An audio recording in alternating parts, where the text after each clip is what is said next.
Después de la Segunda Guerra Mundial se deterioró la relación entre las dos superpotencias que resultaron vencedoras y dio inicio a un proceso conocido como la Guerra Fría, que se trató de un conflicto entre Estados Unidos, que lideraba al bloque capitalista, y la Unión Soviética, que encabezaba al bloque socialista. Estos dos se enfrentaron en el ámbito militar, político, económico, pero también científico, cultural, tecnológico y deportivo.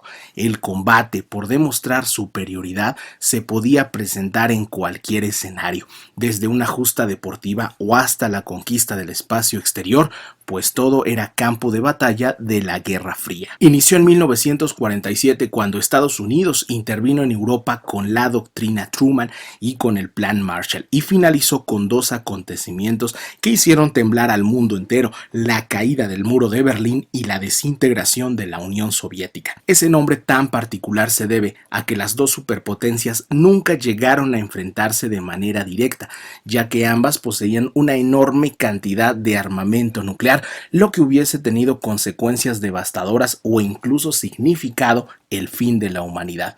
Por este motivo, también se le conoce como la guerra sin balas. Pero esto no significó que no existieran enfrentamientos armados. Por el contrario, diversos países sufrieron guerras devastadoras que reflejaban un mundo cada vez más dividido en dos bloques irreconciliables.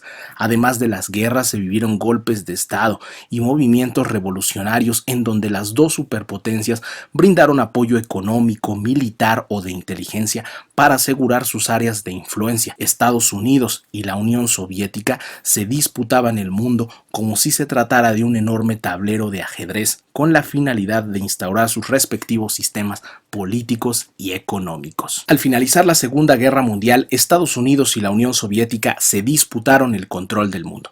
Buscaron imponer sus sistemas a través de alianzas económicas y militares. Pronto se observó un mundo cada vez más dividido en dos bloques antagónicos. El bloque occidental, liderado por Estados Unidos de América, se caracterizó por la libertad de comercio, el derecho a la propiedad privada y la no intervención del Estado en los asuntos económicos. Este bloque se formó en 1949, después de la creación de la OTAN, y se encontraban países como Inglaterra, Francia, Bélgica y Países Bajos. Como una respuesta ante esto, se creó el bloque oriental, dirigido por la Unión Soviética. Se trató de un grupo de países entre los que se encontraban Checoslovaquia, Yugoslavia y Polonia. Surgió después del Pacto de Varsovia. Este bloque se caracterizó porque el Estado tenía el control de la economía, así como la desaparición de la propiedad privada y de las clases sociales. Su finalidad era generar la igualdad. Los dos bloques tenían visiones del mundo irreconciliables. Esto se evidenció en la creación desmedida de armas de destrucción masiva. El efecto, por supuesto, fue negativo. Un par de generaciones crecieron marcadas por el horror ante el apocalipsis nuclear. No tenían una idea del futuro, pues se podía desatar una guerra nuclear y podían morir en cualquier momento. Abundaron los refugios y simulacros ante ataques nucleares. En la literatura también se plasmó el pesimismo. La ciencia ficción planteó escenarios posapocalípticos en donde la humanidad está casi extinta por el peligro atómico. Ray Bradbury, en sus Crónicas Marcianas, planteó la posibilidad de colonizar el planeta rojo, pues la Tierra era prácticamente inhabitable por la contaminación nuclear, además de la guerra y las dictaduras que se vivían en diversas partes del mundo.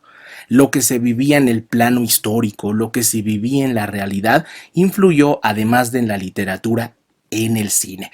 Y es que Godzilla, quien apareció en la pantalla grande en 1954, retrata la historia de un monstruo que despertó por las bombas atómicas de Hiroshima y Nagasaki. El miedo ya no era hacia vampiros, hacia monstruos o hacia seres sobrenaturales. El miedo era ante la propia humanidad y el peligro nuclear que había desencadenado. El 6 y el 9 de agosto de 1945, Estados Unidos sorprendió al mundo con dos bombas atómicas lanzadas hacia Hiroshima y Nagasaki. Murieron alrededor de 220,000 personas al momento y 200,000 más como consecuencias de la radiación. El poder destructivo fue tal que no se han vuelto a lanzar bombas atómicas hacia población civil. Y es que el arma atómica tuvo un enorme poder disuasivo durante la Guerra Fría. Es decir, las dos potencias tenían que pensar muy bien sus acciones políticas y militares, o simplemente decidir no llevarlas a cabo, pues podían generar un conflicto mayor, como la crisis de los misiles en Cuba, en donde el mundo estuvo al borde del cataclismo nuclear en octubre de 1962. Estados Unidos y la Unión Soviética se enfrascaron en una competencia que duró 3 décadas por ver quién producía la mayor cantidad de armamento o la bomba más mortífera. Realizaron ensayos de armas nucleares para medir sus efectos y nuevos diseños. Estados Unidos generaría un arma más peligrosa que la bomba atómica, la bomba H o bomba de hidrógeno. La Unión Soviética respondió en 1961 con la bomba del Zar, que tenía un poder destructivo de 50 megatones. Inglaterra, Francia, China se sumaron a la competencia nuclear. De 3.000 armas nucleares que había en el mundo en 1955, se pasó a la cifra alarmante de 60.000 en la década de los 80. Un símbolo de la división del mundo durante la Guerra Fría es el Muro de Berlín, que separó esta ciudad durante 28 años. La capital alemana quedó dividida en 4 sectores después de la Segunda Guerra Mundial, cada uno controlado por los vencedores: Reino Unido, Francia, Estados Unidos y Unión Soviética. Sin embargo, los 3 sectores occidentales formaron la República Federal Alemana, mientras que el sector soviético pasó a conocerse como la República Democrática Alemana. La división era más que evidente.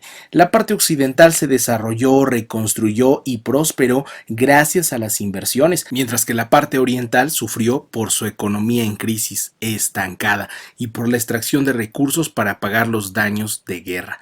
Ante la situación, como era de esperarse, comenzó la migración de personas de la parte oriental a la occidental.